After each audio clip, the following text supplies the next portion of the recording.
Hello दोस्तों।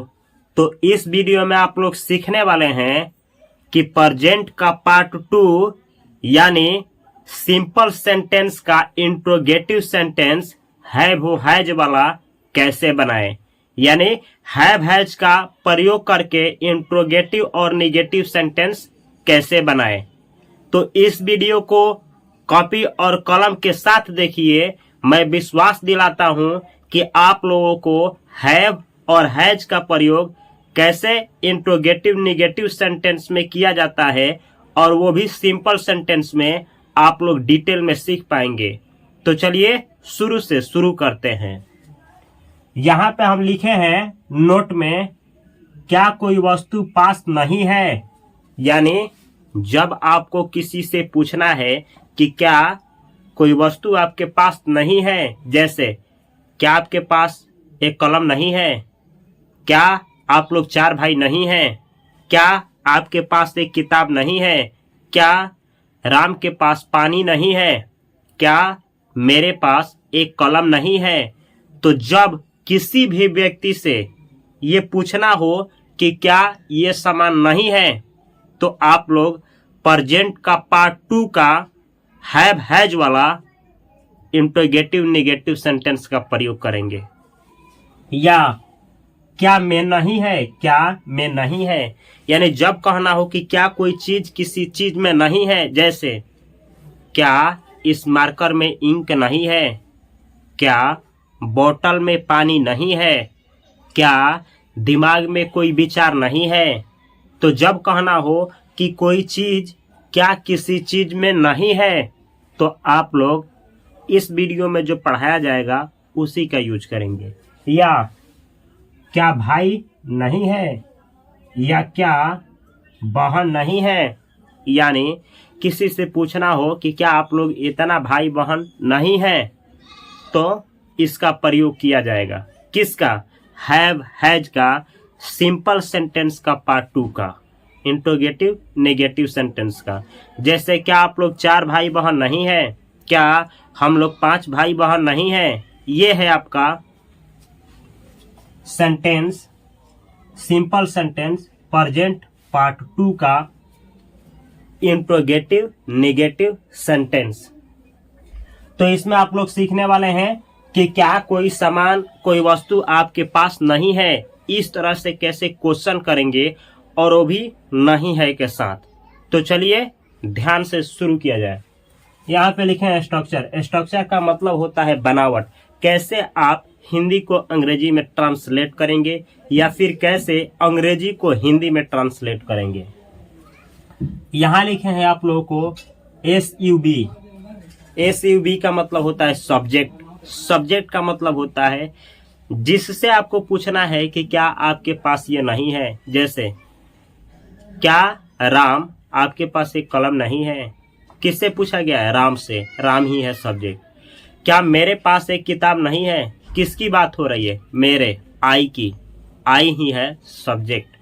क्या आप लोगों के पास एक साइकिल नहीं है, किसकी बात हो रही है? आप लोगों की। या आप लोग जो है, यू जो है, यही है सब्जेक्ट। तो सब्जेक्ट जब पता चल जाए तो ये पता किया जाता है कि सब्जेक्ट से एक आदमी का बोध हो रहा है कि एक से ज्यादा का। अगर एक आदमी का बोध होगा तो सिंगुलर माना जाएगा सब्जेक्ट को, और एक से अधिक का बोध होगा तो प्लूरल।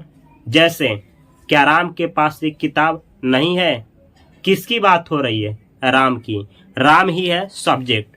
कितने लोगों की बात हो रही है? केवल एक, राम की ही। तो हो गया, एक की बात हो रही है, तो ये हुआ आपका सिंगुलर सब्जेक्ट। क्या हम लोगों के पास एक घर नहीं है, किसकी बात हो रही है? हम लोगों की। हम लोग, वी, ये हो गया आपका प्लूरल। क्यों? इसलिए कि हम लोगों की बात हो रही है, यानी वी है सब्जेक्ट, हम लोग यानी एक से अधिक की बात हो रही है, इसीलिए ये हुआ प्लूरल। तो जब एक का बात होगा तो सिंगुलर सब्जेक्ट माना जाएगा, जब एक से अधिक का बात होगा प्लूरल सब्जेक्ट माना जाएगा। जैसे जब आपका सब्जेक्ट सिंगुलर हो, याद रखना है सिंगुलर सब्जेक्ट हो तो उसके साथ उसके पहले लगाएंगे डज और बाद में लगाएंगे नॉट और तब हैव। यानी याद क्या रखना है, सबसे पहले डज, उसके बाद आप सिंगुलर सब्जेक्ट और 3 नंबर पे नॉट और उसके बाद हैव और बाकी जो रहेगा लास्ट में लिखा जाएगा। ये कब लागू होगा? जब सब्जेक्ट सिंगुलर होगा तब। क्या लगाना है? डज। याद रखना है, जब एक व्यक्ति या एक वस्तु के बारे में इस तरह का सवाल पूछा जाए तो इंट्रोगेटिव के समय पहले लगाएंगे डज। लेकिन जब सब्जेक्ट प्लूरल हो जाए तब क्या करना है? सबसे पहले लगाना है डू। सब्जेक्ट प्लूरल तो डू, तब नॉट और उसके बाद हैव। तो आप दोनों में कॉमन देख सकते हैं, क्या देख सकते हैं कि सब्जेक्ट का सब्जेक्ट दोनों जगह पे रहेगा, नॉट दोनों जगह पे रहेगा, हैव भी दोनों जगह पे रहेगा। लेकिन अगर सब्जेक्ट सिंगुलर हुआ तो पहले लगेगा डज, अगर सब्जेक्ट प्लूरल हुआ तो आप लगाएंगे डू। आशा करते हैं कि ये बात आपके दिमाग में फिट हो गया होगा। चलिए अब देखा जाए कि इसका प्रयोग आप लोग कैसे और कब अंग्रेजी में करेंगे। तो यहाँ पे लिखे हैं हम पहले वाले का, यानी जब सब्जेक्ट सिंगुलर हो तब कैसे प्रयोग करेंगे। यहाँ पे लिखे हैं आईएन। आईएन का मतलब हुआ इंट्रोगेटिव नेगेटिव सेंटेंस। ऐसा सेंटेंस जिसका आंसर आप लोग यस नो में दे सकते हैं उसको बोला जाता है इंट्रोगेटिव सेंटेंस। लेकिन उसी में नहीं यानी बात को नकारा जाए तो उसको इंट्रोगेटिव नेगेटिव सेंटेंस बोला जाएगा। जैसे क्या आपके पास 2 कलम नहीं है? अब देखिए इसका आंसर आप लोग यस नो में भी दे सकते हैं और नहीं भी आया है तो यही है आप लोग का इंट्रोगेटिव नेगेटिव सेंटेंस, और वो भी सिंपल सेंटेंस, क्योंकि इसमें कोई कार्य नहीं हो रहा है इसीलिए इसको सिंपल सेंटेंस बोला जाएगा। तो इसको कैसे बनाएंगे? जब सब्जेक्ट सिंगुलर तो पहले लगाएंगे डज, और 3 नंबर पे 1 2 3 नंबर पे लगाएंगे नॉट, और नॉट के बाद लगाएंगे हैव, HAVE हैव। याद रखना है सब्जेक्ट सिंगुलर रहेगा तभी भी हैव लगाना है, और प्लूरल रहेगा तभी भी नॉट के बाद हैव लगाना है। उसके बाद ऑब्जेक्ट। ऑब्जेक्ट का मतलब क्या? ऑब्जेक्ट का मतलब जिस चीज के बारे में आप बात कर रहे हैं, जिसकी आप पूछ रहे हैं कि क्या नहीं है। जैसे क्या आपके पास एक अच्छा दोस्त नहीं है? एक अच्छा दोस्त, यही है आपका ऑब्जेक्ट। क्या आपके पास एक दोस्त नहीं है? एक दोस्त, यही है ऑब्जेक्ट। क्या आपके पास पानी नहीं है? किस चीज की बात हो रही है? पानी की, पानी ही है ऑब्जेक्ट। और लास्ट में आप लोग लगाएंगे क्वेश्चन मार्क यानी इंट्रोगेटिव मार्क्स। चलिए कुछ एग्जाम्पल के द्वारा आपको सिखाने का प्रयास करते हैं। क्या रवि के पास एक अच्छा कलम नहीं है? सब्जेक्ट कौन है? रवि। कैसे पता चला रवि की बात हो रही है? एक आदमी की बात हो रही है तो सब्जेक्ट सिंगुलर माना जाएगा। उसके साथ आप क्या लगाएंगे? डज। तो चलिए बनाया जाए स्ट्रक्चर पे। डज लगाएंगे क्योंकि रवि की बात हो रही है। रवि सिंगुलर है तो लगाए डज, डज रवि। 3 नंबर पे लगाए नॉट, ये जो नॉट देख रहे हैं नॉट, और उसके बाद हैव। एक अच्छा दोस्त, एक के लिए अच्छा के लिए गुड, कलम के लिए पेन। तो अंग्रेजी हुआ आपका does Ravi not have a good pen. Does Ravi not have a good pen. क्या रवि के पास एक अच्छा कलम नहीं है? इसी तरह से कहना हो, अगर आप यहाँ से अच्छा हटा देते हैं, यहाँ से अच्छा हटाएंगे तो ये भी गुड हट जाएगा। जैसे कहना हो क्या रवि के पास एक कलम नहीं है? अंग्रेजी क्या होगा? Does Ravi not have a pen. Does Ravi not have a pen. क्या रवि के पास एक कलम नहीं है? इसी तरह से कहना हो क्या रवि के पास एक अच्छा दोस्त नहीं है? ऐसे बनाएंगे does Ravi not have a good friend. Does Ravi not have a good friend. क्या रवि के पास एक अच्छा दोस्त नहीं है? इस तरह से याद क्या रखना है, रवि एक आदमी का नाम का यूज किया गया है तो सिंगुलर माना जाएगा, इसके पहले डज का प्रयोग करेंगे। आप रवि का प्रयोग करिए या किसी धरती का एक लड़के का नाम का प्रयोग करिए या किसी लड़की का, या फिर मेल यानी किसी स्त्री का, मेल का मतलब कुछ किसी पुरुष या लड़के का, और फीमेल का मतलब किसी स्त्री या लड़की का, एक का यूज करिएगा, सिंगुलर माना जाएगा। चलिए सब्जेक्ट कौन कौन सा सिंगुलर होता है, कैसे आप लोग बेहतर अंग्रेजी बोलेंगे, कुछ एग्जांपल के द्वारा देखते हैं। जैसे राहुल नाम का एक लड़का है, आपको सेम क्वेश्चन इस तरह से कहना है क्या राहुल के पास 2 कलम नहीं है? अंग्रेजी ऐसे बोलेंगे चाहे सेम बात को यही वाला सेम बात बोलना हो, क्या राहुल के पास एक अच्छा कलम नहीं है, कैसे बोलेंगे ऐसे, does Rahul, does Rahul, does Rahul के बाद आप क्या बोलेंगे, यहां पे आप लोग बोलेंगे हैव, यहां बोलेंगे आप लोग हैव। यहां आप लोग कैसे यूज करेंगे, डज राहुल हैव, यहां पे मिस्टेक हुआ है आप लोगों को हम बतला दें, डज राहुल हैव ऐसे, डज राहुल, और 3 और पे लगाएंगे नॉट, नॉट हैव, और उसके बाद अ पेन, अ पेन। अगर अच्छी की बात होगी तो गुड पेन, गुड पेन। तो आपका अंग्रेज, क्या राहुल के पास एक अच्छा कलम नहीं है, does Rahul not have a good pen. क्या वह, कोई लड़का है या कोई मर्द है, पूछना है आपसे, क्या उसके पास एक अच्छा कलम नहीं है, does he not have a good pen. इसी तरह से अगर कोई फीमेल है यानी लड़की है या औरत है, या सेम कहना है, क्या उसके पास एक कलम नहीं है, या क्या उसके पास एक अच्छा कलम नहीं है, अच्छा, does she not have a good pen. इसी तरह से कहना हो, क्या मेरे भाई के पास एक अच्छा कलम नहीं है, does my brother not have a good pen. यानी क्या मेरे भाई के पास एक अच्छा कलम नहीं है। तो यहाँ पे आप लोग याद रखिएगा, he, she, my brother, your brother, her brother, ये सब सिंगुलर होता है। इसके पहले आप लोग डज का प्रयोग करेंगे इंट्रोगेटिव नेगेटिव सेंटेंस में, सब्जेक्ट के बाद नॉट का प्रयोग और उसके बाद हैव का प्रयोग करेंगे।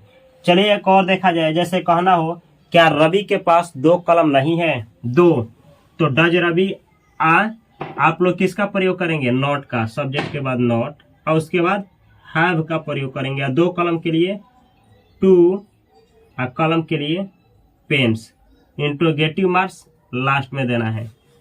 पेन्स यहाँ होगा पेन्स, 2 कलम की बात हो रही है, एक से अधिक पेन्स। क्या हुआ आपका, क्या रवि के पास 2 कलम नहीं है, does Ravi not have 2 pens. क्या रवि के पास 2 कलम नहीं है। इसी तरीके से कहना हो, कोई लड़के के बारे में या किसी मर्दाना के बारे में, मर्द के बारे में, कि क्या उसके पास 2 कलम नहीं है, does he not have 2 pens. यही बात किसी फीमेल के लिए कहना हो तो does she not have 2 pens. यही बात अगर कहना हो कि क्या मेरे भाई के पास 2 कलम नहीं है, does my brother not have 2 pens. तो इस तरह से आप लोग यहाँ पे किसी भी सिंगुलर सब्जेक्ट का प्रयोग करके बहुत सारा सेंटेंस आप लोग बना सकते हैं। चलिए आपको दिखलाते हैं कि सिंगुलर सब्जेक्ट क्या क्या होता है। यहाँ दिखाएं सिंगुलर सब्जेक्ट। सिंगुलर सब्जेक्ट जब भी आए तो सबसे पहले लगाएंगे डज, और उसके बाद लगाएंगे सिंगुलर सब्जेक्ट, उसके बाद लगाएंगे नॉट, उसके बाद लगाएंगे हैव, और उसके बाद जो जिस सामान की बात होगा उसका अंग्रेजी। अगर उसे गिना जा सकता है तो उसके पहले ए एन का प्रयोग करना है, अगर नहीं गिना जा सकता है तो नहीं लगाना है, अब प्लूरल है तो एस लगाना है। नहीं समझ में आया तो कोई बात नहीं, अंत तक देखिए समझ में आ जाएगा। जैसे ये है आपका सिंगुलर सब्जेक्ट, जैसे माई ब्रदर। माई ब्रदर का हिंदी होता है मेरा भाई या मेरी भाई। कोई मेल रहेगा तो बोलेगा मेरा भाई, कोई फीमेल रहेगी तो बोलेगी मेरी भाई। तो मेरा भाई मेरी भाई का अंग्रेजी होता है माई ब्रदर। माई ब्रदर का मतलब क्या हुआ, एक भाई, एक ही की बात हो रही है। कैसे पता चला एक, इसमें एस नहीं लगा है, इसका मतलब निश्चित रूप से एक है। योर ब्रदर आपका भाई या आपकी भाई। आवर ब्रदर यानी हमारा भाई, यहाँ भाई छूटा है, या हमारी भाई। हिज ब्रदर यानी उसका भाई। किसका भाई, कोई मर्द है या कोई लड़का है उसका भाई। हर ब्रदर यानी उसकी भाई।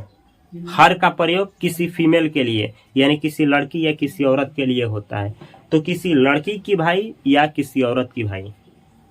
देयर ब्रदर, देश से बना है ये, दे का मतलब होता है वे लोग, और देयर ब्रदर का मतलब होता है उन लोगों का भाई, यानी वे लोग हैं उन लोगों का भाई। एक यानी ब्रदर ब्रदर ब्रदर सब में लगा है, ये ब्रदर हटा करके आप सिस्टर का भी प्रयोग कर सकते हैं। सिस्टर हटा करके आप लोग किसी भी रिलेशनशिप वाला नाउन का प्रयोग कर सकते हैं। तो ये होता है आप लोगों का सिंगुलर। इसके साथ हमेशा डज का प्रयोग, सब्जेक्ट के बाद नॉट का प्रयोग, उसके बाद हैव का प्रयोग करेंगे। और सिंगुलर क्या होता है? सिंगुलर नाउन धरती पे किसी एक आदमी का नाम का प्रयोग करेंगे, जैसे राम, राहुल, रानी, किसी भी निर्जीव सजीव किसी भी, तो उसको सिंगुलर माना जाएगा और इसी का प्रयोग होगा। या एट, एट का मतलब यह, दिस का मतलब यह, दैट का मतलब यह होता है, ये भी सिंगुलर होता है। अगर आपका ये भी सब्जेक्ट के रूप में प्रयोग हो, इसमें से कोई सब्जेक्ट बन जाए, तो आप लोग इसी स्ट्रक्चर का प्रयोग करेंगे। सबसे पहले डज, उसके बाद ये कोई एक सब्जेक्ट, तब नॉट, हैव, ऑब्जेक्ट का प्रयोग आप लोग अपने स्पोकन और रिटन में करेंगे। आशा करते हैं कि आप लोगों को सिंगुलर सब्जेक्ट वाला स्ट्रक्चर समझ में आ गया होगा।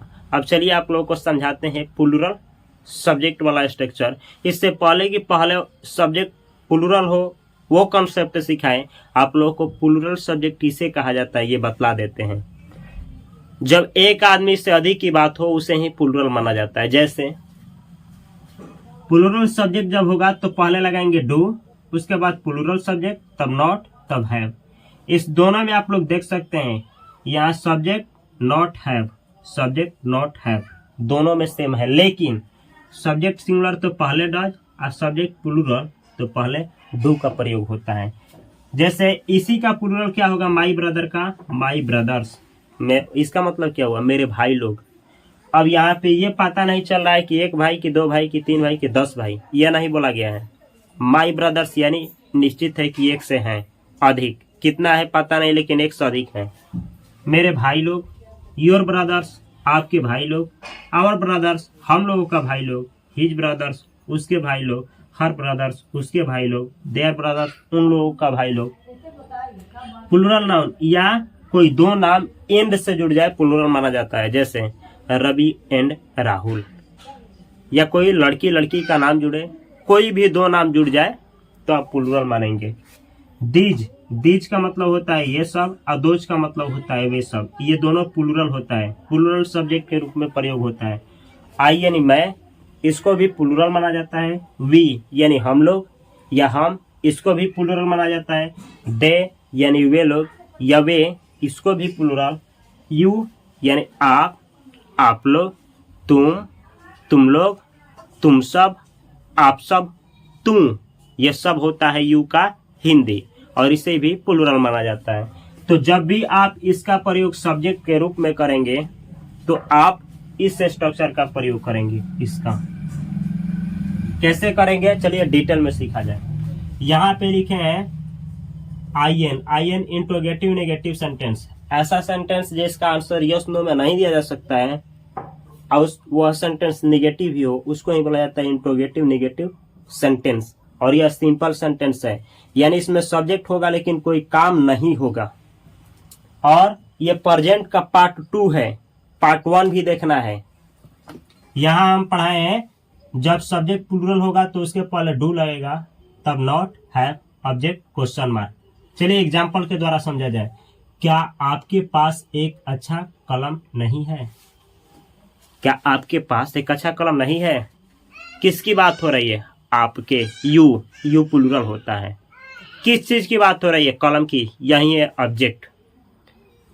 तो यू प्लूरल होता है तो डू पहले लगाएंगे। चलिए बनाया जाए।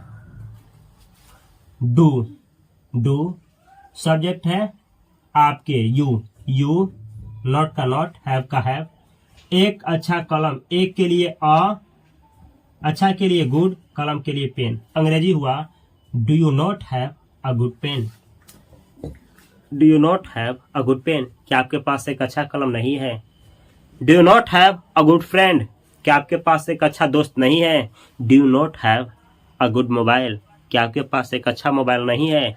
Do you not have a good pen? क्या आपके पास एक अच्छा कलम नहीं है? Do you not have a good girlfriend? क्या आपके पास एक अच्छी गर्लफ्रेंड नहीं है? इस तरह से आप लोग एक अच्छा से अच्छा सेंटेंस बना सकते हैं।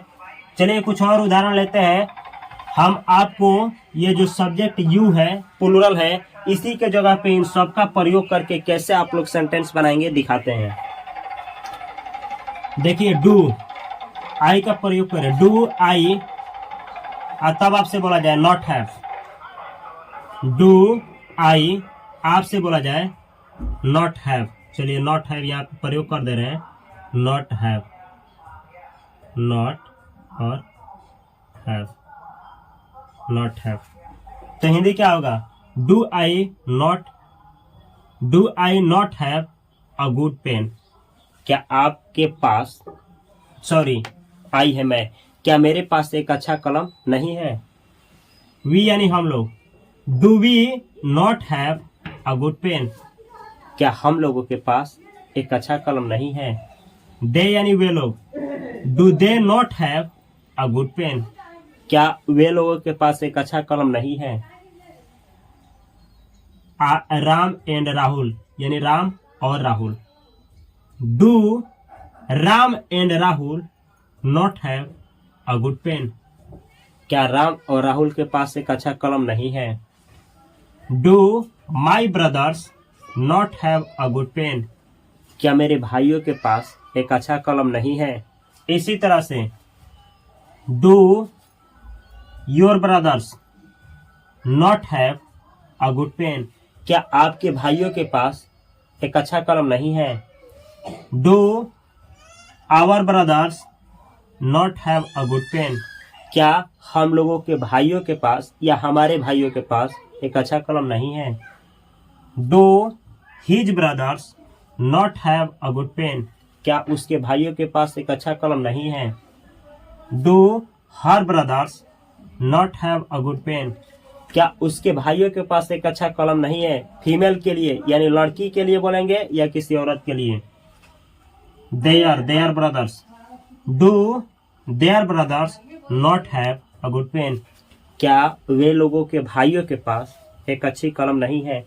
इस तरह से आप लोग इस सभी जो सब्जेक्ट है प्लूरल उसका प्रयोग कर सकते हैं आसानी से। ये आप लोगों को आराम आराम से पढ़ा रहे हैं इसलिए कि आप लोग पहले प्रैक्टिस करिए। जब प्रैक्टिस हो जाता है तो न जाने कब आप कैसे अंग्रेजी बोल देंगे आपको ही पता नहीं चलेगा, लेकिन आपको पहले प्रैक्टिस करना होगा। चलिए कुछ और देखते हैं एग्जाम्पल। क्या आपके पास 2 किताबें नहीं है। क्या आपके पास 2 किताबें नहीं है। किसके पास, आपके ही है सब्जेक्ट यू प्लूरल होता है। डू का प्रयोग करेंगे, कैसे करेंगे चलिए देखा जाए। आपके तो डू लगाए, आपके के लिए यू, 3 नंबर पे नॉट, उसके बाद हैव, 2 किताबें तो अंग्रेजी क्या होगा 2 किताबें। किताब का अंग्रेजी क्या होता है बुक्स, तो आप लिखेंगे 2 books. Do you not have 2 books. Do you not have 2 books. क्या आपके पास 2 किताबें नहीं है। चलिए सभी प्लूरल सब्जेक्ट को इसी पे बनाया जाए। क्या इसके पास 2 किताबें नहीं है। किसके, प्लूरल सब्जेक्ट। चलिए लगाते हैं, प्रयोग करते हैं। डू आई और उसके बाद नॉट हैव। चलिए do I not have 2 books. इसका हिंदी क्या होगा कमेंट बॉक्स में कमेंट करिए कि इसका हिंदी क्या होगा। हम देखना चाहते हैं कि इसका हिंदी क्या होगा। Do I not have 2 books. Comment box में कमेंट करिए, हम बोल रहे हैं क्या होगा। Do I not have 2 books. क्या मेरे पास 2 किताबें नहीं है। Do we not have 2 books. क्या हम लोगों के पास 2 किताबें नहीं हैं। Do they not have 2 books. क्या वे लोगों के पास 2 किताबें नहीं हैं। Do Ram and Ravi not have 2 books. क्या राम और रवि के पास 2 किताबें नहीं हैं। Do my brothers not have 2 books. क्या मेरे भाइयों के पास 2 किताबें नहीं हैं। इसी तरह से बनाना हो। Do your brothers not have 2 books. क्या आपके भाइयों के पास 2 किताबें नहीं है। Do our brothers not have 2 books. क्या 2 हमारे भाइयों के पास किताबें नहीं है? Do his brothers not have two books? क्या उसके भाइयों के पास दो किताबें नहीं है? मेल के लिए do her brothers not have two books? क्या उसके भाइयों के पास दो किताबें नहीं है? फीमेल के लिए do their brothers not have two books? क्या उन लोगों के भाइयों के पास दो किताबें नहीं हैं? इस तरह से आप लोग इसका प्रयोग कर सकते हैं। चलिए एक और एग्जांपल लेंगे। क्या आपके पास पैसा नहीं है? पैसा अनकाउंटेबल नाउन माना जाता है। क्या आपके पास पैसा नहीं है? तो सबसे पहले डू, आपके आया है प्लूरल होता है तो डू, आपके के लिए यू, 3 और पे नॉट, और उसके बाद हैव। अब पैसा अनकाउंटेबल तो money, do you not have money? Do you not have money? क्या आपके पास पैसा नहीं है? मनी के पहले आप लोग एन नहीं लगाएंगे। Do you not have money? क्या आपके पास पैसा नहीं है? क्या मेरे पास पैसा नहीं है? अंग्रेजी क्या होगा? तो ऐसे होगा do I not have money? Do I not have money? क्या मेरे पास पैसा नहीं है? क्या आप लोगों के पास पैसा नहीं है? Do you not have money? क्या हम लोगों के पास पैसा नहीं है? Do we not have money? क्या राम और रवि के पास पैसा नहीं है? Do Ram and Ravi not have money? क्या वे लोगों के पास पैसा नहीं है? Do they not have money? क्या वे लोगों के पास पैसा नहीं है? क्या मेरे भाइयों के पास पैसा नहीं है? Do my brothers not have money? Do my brothers not have money? क्या मेरे भाइयों के पास पैसा नहीं है? Do your brothers not have money? क्या आपके भाइयों के पास पैसा नहीं है? यहाँ पे सब सब्जेक्ट आप प्रयोग करिए, जैसे do our brothers not have money? क्या हमारे भाइयों के पास पैसा नहीं है? Do his brothers not have money? क्या उसके भाइयों के पास पैसा नहीं है? Do her brothers not have money? क्या उसके भाइयों के पास पैसा नहीं है? किसी स्त्री की बात हो गया या फिर किसी लड़की का, तो हर ब्रदर्स का प्रयोग करेंगे। Do their brothers not have money? क्या उन लोगों के भाइयों के पास पैसा नहीं है? इस तरह से आप लोग प्लूरल सब्जेक्ट का प्रयोग कर सकते हैं सेंटेंस में। चलिए कुछ और एग्जांपल देखा जाए। जैसे यहाँ पे प्रयोग किए हैं डू आई डू, यही जो आप लोगों के सामने बोले वही लिखे हैं। आगे हम लिखे हैं do these markers not have ink? इसका हिंदी क्या होगा? कमेंट बॉक्स में कमेंट करिए। हम बतला रहे हैं दीज मार्कर्स, ये मार्कर्स लिखे हैं। Do these markers not have ink? इसका मतलब हुआ क्या इन मार्कर में, यानी ये जो मार्कर्स हैं इसमें स्याही नहीं है? Do these markers not have ink? क्या ये जो मार्कर्स हैं इसमें स्याही नहीं है? दूरा रख दिया इसी को बोले तो do those markers not have ink? क्या वे सब स्याही इंक है, सॉरी, क्या वे जो मार्कर्स है उसमें स्याही नहीं है? इस तरह से आप लोग इसका प्रयोग करेंगे। किसका? तो ये था आप लोगों का सिंपल सेंटेंस प्रेजेंट का पार्ट 2। आप लोग भी जानते हैं कि प्रेजेंट सिंपल सेंटेंस क्या होता है। वैसा सेंटेंस जिसमें सब्जेक्ट हो लेकिन कोई कार्य ना हो, उसको बोला जाता है सिंपल सेंटेंस। प्रेजेंट का 2 होता है, पार्ट 1 और पार्ट 2 सिंपल सेंटेंस। पार्ट 1 में आप लोगों को वह एक डॉक्टर है, वह खुश है, वह पागल है, इस तरह का सेंटेंस आता है, पढ़ाए हैं, पूरा डिटेल में पढ़ाए हैं। और उसका कई सेंटेंस होता है, उस सब पढ़ाए, अफर्मेटिव, नेगेटिव, इंट्रोगेटिव नेगेटिव और डबल इंट्रोगेटिव नेगेटिव सब कुछ पढ़ा दिए हैं। अब आप लोगों को सिखा रहे हैं पार्ट 2 जिसमें कोई चीज पूछना होता है, जैसे कि आपके पास कोई चीज है, भाई है, बहन है, इस तरह का सवाल। तो इसमें भी आप लोगों को पहला क्लास में डिटेल में लिए थे, तब आप लोगों को सिखाए थे अफर्मेटिव सेंटेंस कैसे बनाया जाता है, तब आप लोगों को सिखाए थे नेगेटिव सेंटेंस, तब आप लोगों को सिखाए हैं इंट्रोगेटिव सेंटेंस, आज आप लोगों को सिखाए हैं इंट्रोगेटिव नेगेटिव सेंटेंस। कल आप लोग इसी चैनल पे सीखने वाले हैं double interrogative sentence. Double interrogative sentence का मतलब होता है आपके पास कितने कलमे हैं, कितने, कितना, कहाँ, कब, कैसे, क्यों, ये सेंटेंस में आएगा। और यही होता है डबल इंट्रोगेटिव सेंटेंस। तो ये सब आप लोग डिटेल में सीखने वाले हैं। अगर आप लोग इस चैनल से कुछ सीख रहे हैं तो अपने इस प्यारे भाई के लिए इस चैनल को सब्सक्राइब करें और बेल आइकन की घंटी को ना दबाना भूलें। जब बेल आइकन की घंटी को आप दबा देंगे तो मैं जो भी कंटेंट इस चैनल पे अपलोड करूंगा नोटिफिकेशन आपके पास पहुंचेगा और आप नोट बना करके घर बैठे अंग्रेजी प्रैक्टिस कर पाएंगे। तो इस चैनल को सब्सक्राइब करें, बेल आइकन की घंटी को अवश्य एक्सप्रेस करें और वीडियो अच्छी लगी हो तो इसे अपने दोस्तों के पास अवश्य शेयर करें। और इसी तरह से अंग्रेजी सीखने के लिए इस चैनल से जुड़े रहें। और यह वीडियो कैसा लगा अपना कमेंट देना ना भूलें। मैं मिलता हूं अगली वीडियो में, तब तक के लिए आप सभी को बहुत सारा प्यार। Thanks for watching this video.